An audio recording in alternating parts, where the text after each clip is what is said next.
You're listening to Later with Mo Kelly on demand from KFI AM 640.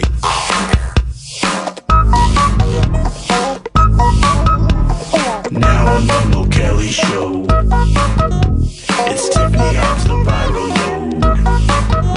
She'll speak of all the viral things social media can bring. Facebook, Insta, X, TikTok, the viral load with Tiffany Hobbs. Viral load, viral load, the viral load.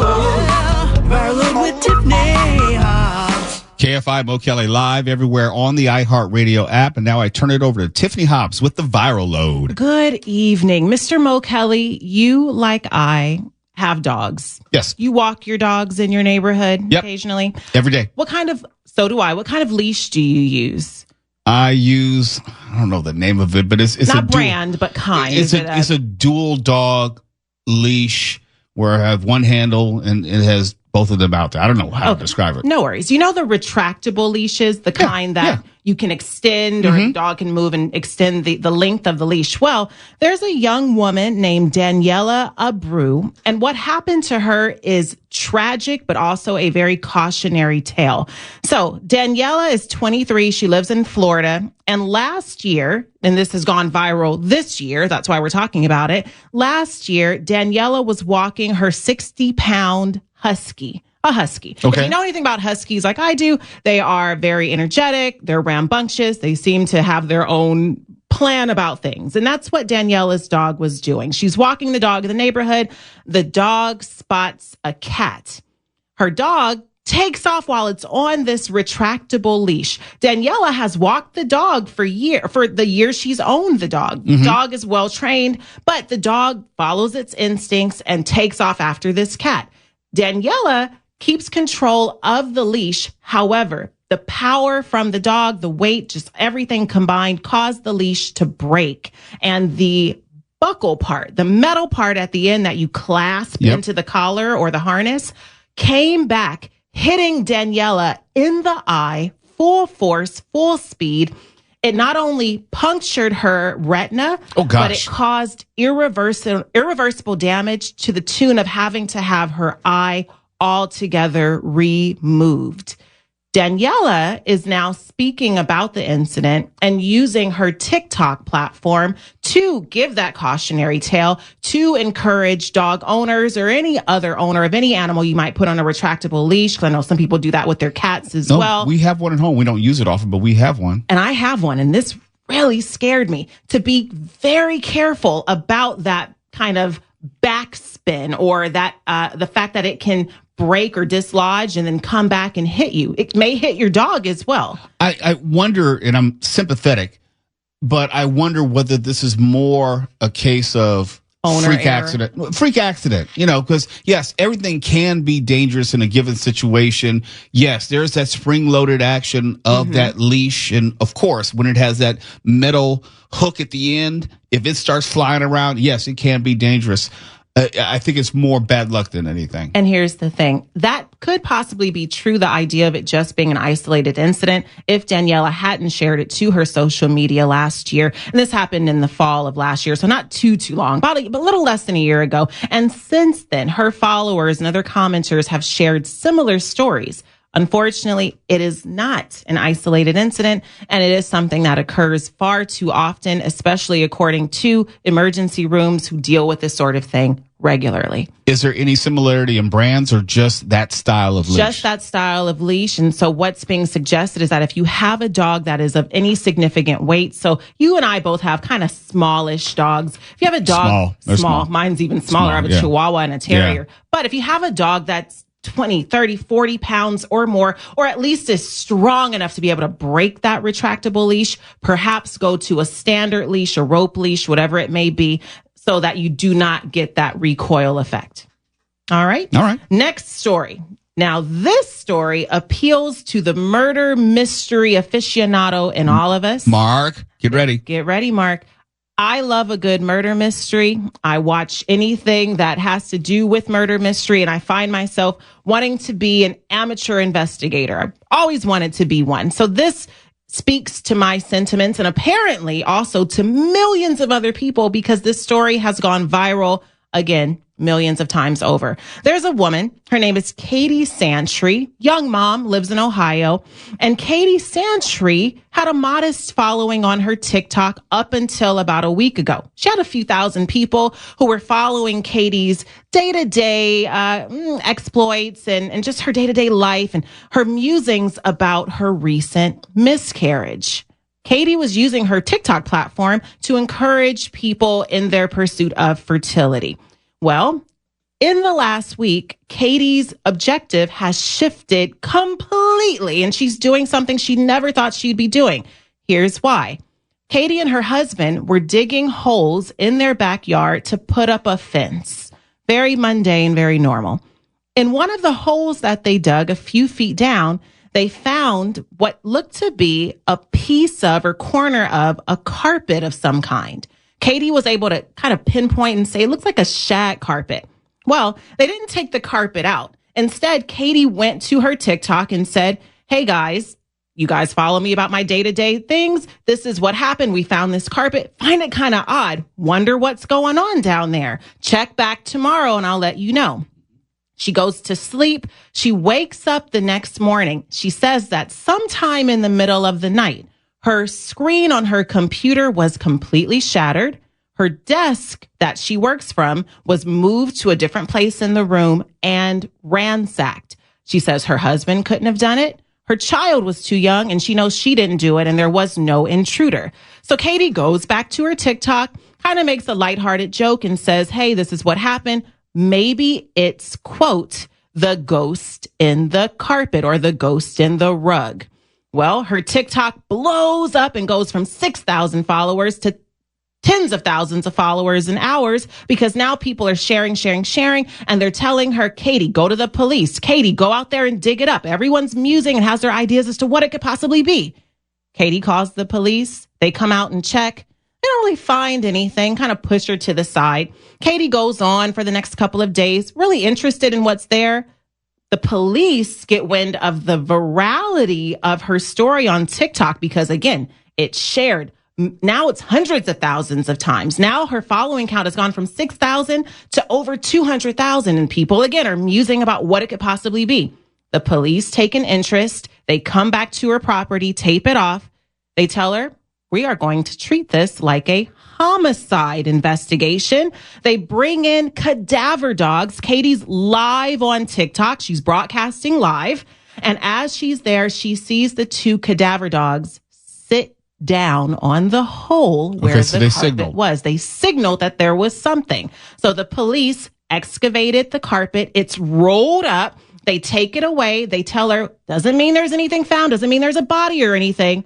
But we're going to use this as evidence. We're going to investigate further. It is now an active investigation. It is an active mystery. Murder, we don't know, but there's something there. And Katie's entire platform is dedicated to the unveiling of what this could be. What a story. All because she went digging in the backyard. All because she went digging in the backyard to put a fence in. You never know. So there could be an actual body connected to that carpet. There could be. Katie did some research on the home that she lives in with her husband. There was there were two prior owners, a couple who left the home and went into a nursing home. So nothing really nefarious there that they know of. But of course, the questions are, why would this carpet be rolled up and buried in the backyard? And it was under a specific tree. So there's all these clues. And again, all the investigators online are jumping in, giving their ideas. It's an unfolding story. All because of social media. All because of social media. It's Later with Mo Kelly, part 2 of the Viral Load when we come back. You're listening to Later with Mo Kelly on demand from KFI AM 640.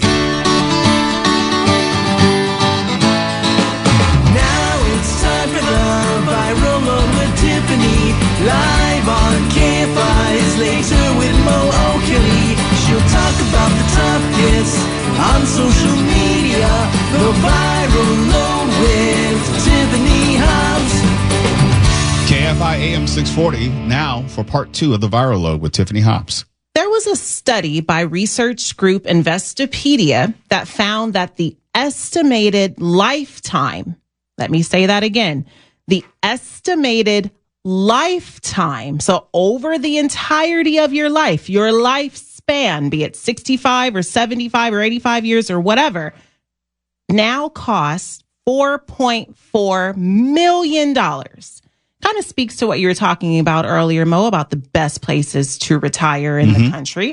However, this statistic or this information isn't groundbreaking. There are always studies about how much the cost of living will be for people. What's especially interesting is what of this story has gone viral. And it's all of the commentary about these details in this story. So Investopedia had a graph, and in that graph, they showed housing, cars, vacations, college, medical, and other expenses that we use throughout the year, okay, in any given year. But again, the estimated lifetime total is what the graph showed. So it wasn't the cost of one car one time. It was how many cars on average an American buys throughout their lifetime. How many have you owned so far, Mo, would you say? I think this is my fourth car. Okay. So, and you may have another car or two in you, depending on what you want to do. How long I live. Right.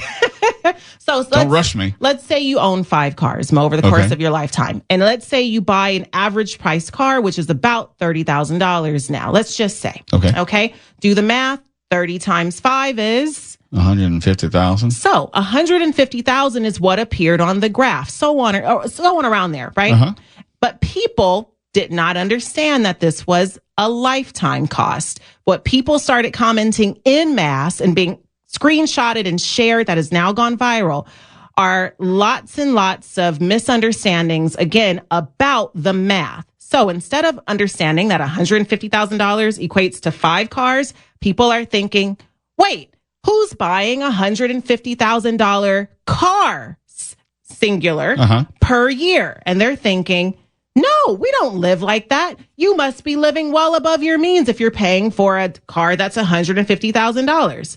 Okay. That or might an idiot. Or an idiot. That might be eye roll inducing. Yeah. And it could end there. But instead, there are all these arguments that have gone viral. And again, these snapshots of comments about the cost of housing, the cost of medical, people not understanding the simple math and that you're multiplying it over the average number of times you're paying for that thing in your lifetime. Yeah, but 4.4 million over the course of a lifetime is not a lot of money when you consider all the things that you have to pay for on a day-to-day basis. When you say cost, I mean, yeah, you could easily run through 4.4 million. Easily, especially if you live in a state like California or New York. But again, when you think about the averages and you think about this specific study and a lifetime cost, it's how many times you're buying into that specific aspect of the American dream. Housing, again, medical, car, whatever it might be, a vacation. It's not a $200,000 vacation every year. It's a $200,000 total vacation amount spent over the course of the times that you vacation in your lifetime. You spend more time actually spending money than anything. Yeah. And this story and its virality, again, how viral it's gone, has really revealed that we as Americans pretty much suck at math. Oh, and we love to spend. We love to spend. Yeah, and it doesn't match up. The math isn't mathing. And by the way, it's Amazon Prime Day today. It is. So, yeah. I have some things in my basket. I'll get to soon. So do I. I have to hurry up and get to that. Let's get to the last story. Okay. Another day, another viral post sharing misinformation. This one, where to put your important belongings while preparing for Hurricane Milton, which has in fact touched down. And again, prayers to everyone in that path. A post is going viral on Facebook, and it's encouraging those in the path of Milton to store their most important documents and small items such as appliances or perhaps jewelry or anything that you might want to hold on to in an actual appliance. What is that appliance? A dishwasher. How did I know? And what the post is saying, and it is a meme, so the information is on this post and is being shared thousands, hundreds of thousands of times far and wide around the country.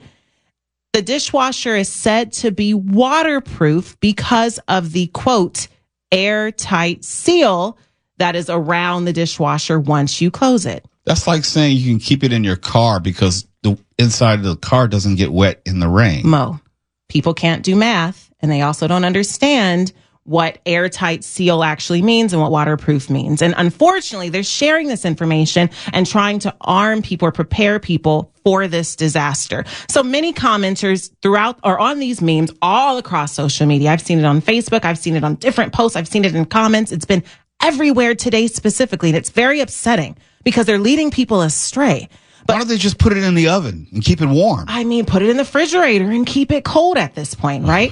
Many commenters are thanking the original poster for the information and saying, okay, I'm going to do this. Okay. And others are dissuading them so quickly. I don't worry about this type of misinformation because if you're just dumb, then you need to pay the price for being dumb. It feels that way. And I empathize with what you're saying, Mo, except for the fact that panic creates a lot of trust. And people are afraid and they don't know what to do. And they're at their, it's here. And, I'm using my last bit of power to use my phone because I'm doom scrolling. I'm bored. And you're on social media farming ways to protect your most important documents. Probably one of the last places you should be, but also it's the good with the bad. Unfortunately, there's a lot of bad and the bad is what becomes viral. So luckily there are commenters really dedicated to dispelling this myth and they are posting and sharing like crazy, trying to counter this meme. So I'm watching this unfold in real time where you'll see the meme and then you'll see people going at it and saying, do not do this. Please do not do this. I tried this for Helene and it went badly. I got this from Facebook or I got this from Instagram. Do not do it. And fortunately, if you do a quick Google's AI feature will tell you, no, dishwashers are not waterproof and should not be used to store valuables in case of flooding. So the algorithm has changed Google's response or Google's answer to the question, are dishwashers safe for your valuables? Are dishwashers waterproof? To actually reflect all of the interest in flooding due to Hurricane Milton specifically. But again, it has gone viral. It is going viral. If you are in the path, or you know someone who is, do not share this unless you tell them that it is absolutely wrong. It is misinformation. We did one like this a few weeks ago about misinformation, and it really grinds my gears. I love America with all my heart. I don't say that to be flippant or even sarcastic, but I love her enough to realize that we're also the dumbest nation on the face of the planet by a lot. By a large. Yeah, absolutely. And we have all the information available to us, and yet we will regurgitate the things that are wrong because they are popular. Please do not fall victim to memes that give information. Always do your fact checking. Do not share anything without checking the credibility. It's Later with Mo Kelly. KFI AM 640 live everywhere on the iHeartRadio app. You're listening to Later with Mo Kelly on demand from KFI AM 640. Hugh Jackman, yes, Wolverine himself. And if you don't know, he's much more than an actor. He's an accomplished singer. He's performed on Broadway in a number of musicals. And I mention that because Hugh Jackman has now set a 12-show monthly concert series, 12 shows per month at Radio City Music Hall. Now, if you've seen Deadpool and Wolverine, according to Deadpool, Wolverine was going to have to hang around in the Disney Marvel universe until Hugh Jackman was 90. Well, if that's true, it might get in the way of this special. But Hugh Jackman is something that I love to see because you get to see the real talent of someone. I should say the full range of talent from someone. Hugh Jackman is more than an actor. And with these concerts, you get to hear more of him and see more of him. They're going to begin the weekend of January 24 in 2025 and continue on select weekends in April, May, June, July, and August. And I mentioned Deadpool and Wolverine, but Hugh Jackman announced the concert series with a social media video which co-starred Ryan Reynolds. And so they are still keeping that relationship alive. The 12 concerts under the title From New York with Love, and they're going to be what is termed as a career retrospective with songs from all of his Broadway and film musicals. I mentioned The Greatest Showman, but also The Boy from Oz, The Music Man, and other surprises. This is something I don't get to New York often, but if I did get to New York, and I know Mark Ronner is not a fan of musicals because he had a bad experience at one time and it ruined it for him. What a bad experience getting dragged to one Andrew Lloyd Webber show after another. My God, I've still got PTSD from that. Are you kidding? Look, I am not a huge Andrew Lloyd Webber fan either, but it didn't sour me on the genre as a whole. I understand that people are down on musicals, if only because of the Joker. Yeah, that'll do it for you. Have you seen the Joker yet? No, by the way? I refuse to. Okay, well, you're going to change your tune, buddy boy. No. I'm not, because I don't need someone, put it this way, I don't need everyone to tell me something is bad for me to swim upstream to see for myself whether it's bad. Oh, no, you should experience No, I'm going to take you at your word. I'm going to take Tuwala at his word. Every single person that I know who has seen this Joker sequel has said it's one of the worst movies of all time. Your trust in my word and my expertise means the world to me, but you still have to see this. Yeah, I'll pass, and I'd rather go see Hugh Jackman in New York and take my chances there. But if you didn't know, Hugh Jackman, talking about the different musicals that he's performed in, also performed Oklahoma on the West End and also off-Broadway in Carousel. And I like seeing actors or artists more generally, when they get to a point in their career where they can just chase other passions. Now, you can say that he may not be a great singer. I think he's a decent singer, but he is definitely a great performer. And this is something that I would be really interested in seeing. Now, if he does well with this in New York, then there's a great possibility, I would say even a likelihood, that they would take it on the road and hopefully bring it to LA. And you know how I am about musicals. We give away tickets to musical theater all the time here on Later with Mo Kelly. So this is something, if they bring it to California, I definitely check it out. In fact, here are the specific dates. I just found them.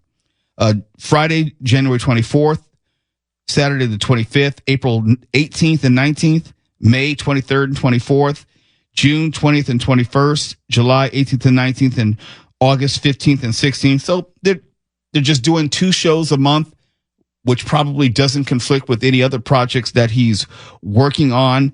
And I guess there's a website, From New York with Love, if you want to get tickets, if you happen to be in the New York area. And yeah, it probably would have to be weird, my word, the first time you see Hugh Jackman singing. If you've only known of him as Wolverine, and he's done that role for such a long time. Some people only know him as that, but he's had a very accomplished film career prior to that. But if you only know him as that, it may seem just a bit odd watching him sing. And almost like, remember when we talked about the Marvel musical and how they did a musical tidbit in Hawkeye and they turned it into a full-blown show? It was strange because all of the characters are built on this super hyper focused masculinity, what have you. So it seemed odd seeing Captain America, air quotes, singing and dancing and moving about the stage. This probably would be similar because you think Wolverine can sing and dance? Yeah, I would actually want to see that. So if they bring it to LA, I'm actually there. And Radio City Music Hall, that's a venue. If you appreciate any type of theater, you have to visit at least once. When I was working for the Grammys, we stayed in New York for about almost a month because it was at Radio City Music Hall. It's one of those venues you feel something when you walk in. You feel the history and the enormity of not only New York, but New York style theater. So it's not just who is performing, it's absolutely where he's performing. So Wolverine, I'll call him Wolverine, but Hugh Jackman has set a 12-show monthly concert series at Radio City Music Hall. Definitely check it out. You're listening to Later with Mo Kelly on demand from KFI AM 640. And before we get out of here, I talk about how Mark Ronner is part black. You think, are you kidding? No, I'm not kidding. He's part black. And when I saw this story about Liv Tyler, Steven Tyler's daughter, Steven Tyler of Aerosmith, Liv Tyler was going about this journey of finding her roots, learning more about her family, her great-grandparents 4 times removed, learning about where they were from. And she suspected, but then found out that she has African-American relatives. And there's also video of it when she found out and when she told her father, Steven Tyler. Listen to this. I was interested when I saw the picture because he did look very fair-skinned, and his father, Robert, was part African and part white from New York. Being a person of this time era that we're living in now, we're all mixed, and everyone I know for my entire life has come from all over the world because it's normal for my world. But I would imagine at that time that was definitely a big deal, and definitely seems to have affected how he lived his life and the choices he made. I feel like he was very secretive about it, and I would imagine that was part of just having to deal with the world and to survive. I feel so excited to see my father and share all of this with him. I think it'll probably be very powerful for him. This morning I'm in Schuylerville, and I've asked my dad to meet me here so that I can fill him in on all my adventures and everything that I've learned about our family. I'm so excited that you came all the way here to be with me so I could share with you. We've always talked about your Italian side of all musicians, but you never knew about your mom's side. That was a mystery. So we traced the family tree back to my 4 times great-grandfather, Robert Elliott, who is your great-great-great-grandfather. Robert Elliott was part African-American. I knew it. I knew it. Thank you, God. I always felt akin to black people. It's a weird response. It's just kind of weird. I imagine not everybody would have the same response. This is a weird response. I did not expect that. Yeah. I always felt akin to black people. I think he meant a kinship, but but who's really judging? Akin to black people. Always. Did you know it? I had no idea, but I felt it my whole life. Oh, amazing. They sort of think that Robert Elliott Sr. might have been an indentured servant. Wow. He was in the War of 1812. Yeah? And he was a drummer. Oh my God, that's too good. And you were a drummer first, right? Was that your first instrument? Yeah. So then Robert Elliott had a son named George Washington Elliott. And we found that he had enlisted in the Civil War, and he signed up as a white man. He was a drummer in the Civil War. I'm so loving this. Oh my God. So there you have it. Steven Tyler, lips and all, part black. Is that inappropriate? Not coming from you. I mean, maybe if I said it, it might be. So you're half black. You can say it now. Oh, yeah, this opens all sorts of new doors for me. By the way, we should clarify to people that me being half black is honorary. We don't have any DNA evidence, but I wouldn't be surprised, actually. I wouldn't be either, Mark. And why do you say that? I'm just saying. I can look at you. I can see a little kinship. Yeah. I've always felt a kinship to you, so yeah. I'm just saying. I'll tell you, when I studied in Scotland, I had spent the whole summer as a lifeguard, so I had a pretty deep tan going there. You would not be shocked at some of the things that I heard and was called when I got to Scotland. Yeah. It wouldn't surprise me. I'm not surprised now. We call that like Tuesday in our lives. Yeah. Yeah. I mean, congratulations to Steven Tyler. I'm glad that he's thrilled at everything. It was just a weird response. Yeah. He's like, thank God. Like, Robert Elliott was part African American. I knew it. I knew it. Thank you, God. Yeah, welcome to the club. Yeah. I mean, brother. Now he can go around and go to any club he wants. But see, I think I take his saying that because I believe throughout his life, he's always had people comment on his lips. And I've heard how he has always heard people make comparisons and things like that in a derogatory manner. So I think for him, this is kind of like, thank God that this is part of my genetics, and I've always felt this. And it's like, it's not just something that I thought, it's something that's real. And I'm glad that you found this out and it's proof. I didn't take it as like, Again, the phrasing and how he said it was like It's weird. Okay? It's weird, yeah. But Thank you, God. I mean, do you want the burden too, or do you just want the DNA? You know what I mean? Thank you, God. I can look at him though beyond the lips. There is something in him and lives His skin tone. Definitely. Yeah, his olive skin tone. I'm like, Yeah. Well, congratulations. Welcome to the family. Steve Tyler, Liv Tyler, you're both invited to the cookout. And Mark, you're always there. Well, Mark is already there. You know, he had come to this realization a long time ago. It's rather recent and new for Liv and Steven. Yeah. We just need Mark to go on and take the full-on DNA test so we can find out which part of the family is he from. Yeah, mother or father's side. I am 100% comfortable in my skin as a half black man. It's Later with Mo Kelly. We're live everywhere on the iHeartRadio app.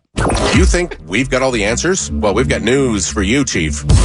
No, seriously, we've got news right now.